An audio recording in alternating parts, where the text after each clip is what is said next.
Vomit பண்ணிகிட்டே இருந்தாங்க. Blood வந்துச்சு. அவங்களுக்கு இதுமாரி கேன்சர்னு சொல்லியிருக்காங்க. நாங்கள் போய் எங்கெங்கேயோ பார்த்ததுல ரத்தம் கம்மி ஒரு இந்த அம்மா அப்பா இல்லை, அதனால அவங்க தான் எனக்கு.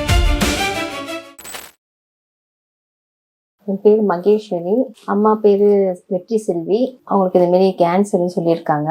அதனால் இந்த இடத்துல வந்தால் சரியாயிடும்னு சொல்லிட்டு இருந்தனால இந்த சைடு நாங்கள் வந்தோம்.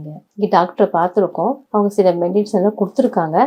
10 நாளில் பார்ப்போம், ஸ்கேன்லாம் எதுவும் எடுத்துக்கிட்டு பார்க்கலாம் அப்படின்னு சொல்லியிருக்காங்க. கொஞ்சம் வாமிட் வந்தது சார். வாமிட் பண்ணிகிட்டே இருந்தாங்க.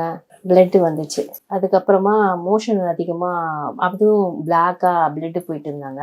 அதுக்கப்புறம் எங்களால் என்ன செய்யுது, என்ன ஆச்சோ தெரியல அம்மாவுக்கு. அப்புறம் பார்த்தா ரத்தம் இல்லாமல் போயிடுச்சு அவனுக்கு. நாங்கள் போய் எங்கெங்கேயோ பார்த்ததுல ரத்தம் கம்மி, ஒரு பாட்டில் ரத்தம் ஏற்றணும். அப்புறம் வேற டாக்டரை போய் பார்த்தோம். அவங்களும் ஒரு பாட்டில் ரத்தம் ஏற்றுனாங்க. சரி ஸ்கேன் எடுத்து பார்ப்போம்னு நாங்கள் எடுத்ததை தான் இந்த ரீசன் கொடுத்தாங்க. குடல்ல கட்டி இருக்கு, அது இந்த பிரச்சனை அப்படி சொன்னாங்க. இப்போ இந்த தம்பி சொன்னாங்க, இங்கே வாங்கக்கா, இங்கே பார்ப்போம், இங்கே பார்த்தீங்கன்னா சரியாயிடும். ஏன்னா வயசாயிடுச்சு, 72 வயசு. அவங்கள போய் நம்ம ரொம்ப கஷ்டப்படுத்த வேண்டாம் அப்படின்னா. அவங்களுக்கு ஒரு 1.5 மாசமாவே ரொம்ப இருந்தது. இப்போ அந்த ஸ்கேனு அந்த இதெல்லாம் கொடுத்ததுக்கு அப்புறமா இப்போ பரவாயில்ல. பசி இல்லாத இருக்காங்க. அவங்களுக்கு இந்த பிரச்சனை நாங்கள் சொல்லலை. அது சாப்பிட மாட்டுறாங்க. அதான் தெரியும் இல்லையா, அப்படியே இருக்காங்க. அப்பாவுக்கும் தெரியாது இந்த பிரச்சனை அம்மாக்குன்னு. அம்மாக்கும் நாங்கள் சொல்லலை. அவங்க வீட்டில் 2 பேருக்கு எனக்கும் தெரியும், எங்கள் வீட்டுக்காருக்கு, அவங்க பொண்ணுக்கு மருமகனுக்கு தெரியும், சின்ன பிள்ளைக்கு தெரியும். மற்ற யாருக்கும் நாங்கள் சொல்லலை, ஏன்னா மனசு கஷ்டப்படுவாங்க அப்படின்னு. இப்பவும் அவங்க டவுட் பண்றாங்க, என்ன எனக்கு பிரச்சனை அப்படி கேட்டாங்க. ஒன்றும் இல்லைம்மா, அவங்களுக்கு புண்ணா இருக்கா, மற்றபடி வேற ஒன்றும் இல்லை, இதைதான் சாப்பிட சொன்னா, நீங்க முதல்ல நல்லா சாப்பிடணுமா அப்படின்னு சொன்னோம். ஓகே அப்படின்னு இருக்காங்க. அவங்க கொஞ்சம் நிறைய ஊக்கம் கொடுத்துருக்காங்க.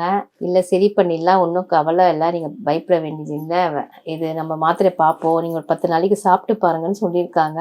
ஆனா அவங்க பேசுனதை பார்த்தா நல்லா இருக்கு, சரியாயிடும் அப்படின்னு ஒரு நம்பிக்கை மாரி தான் இப்போ அந்த மாத்திரை வாங்கிட்டு போறோம். தூக்கம் பரவாயில்ல, அப்பப்போ முழிச்சு, அதான் அவங்க வயசாயிடுச்சு இல்லையா, அப்பப்போ டக்குன்னு முழிச்சு இப்படியே யோசிப்பாங்க. அம்மா அவங்களுக்கு ஒன்றும் இல்லைம்மா, நம்ம அதை போய் பார்த்துடலாம் டாக்டரை அப்படி. அவங்களுக்கு என்ன ஒன்றா, என்னை போய் டாக்டர் கிட்ட போய் ஏன் காட்டல, எனக்கு என்ன பிரச்சனை, மாத்திரை சாப்பிட்டா நான் சரியாயிடுவேன், எனக்கு இப்பவும் சரியா இருக்கேன். ஆனா பெரிய விஷயம் சார், அவங்க அந்த வயசுலயே அவங்களே எழுந்து பாத்ரூம் போறேன்றாங்க. அம்மா அப்பா இல்லை, அதனால அவங்க தான் எனக்கு அம்மா அப்பா.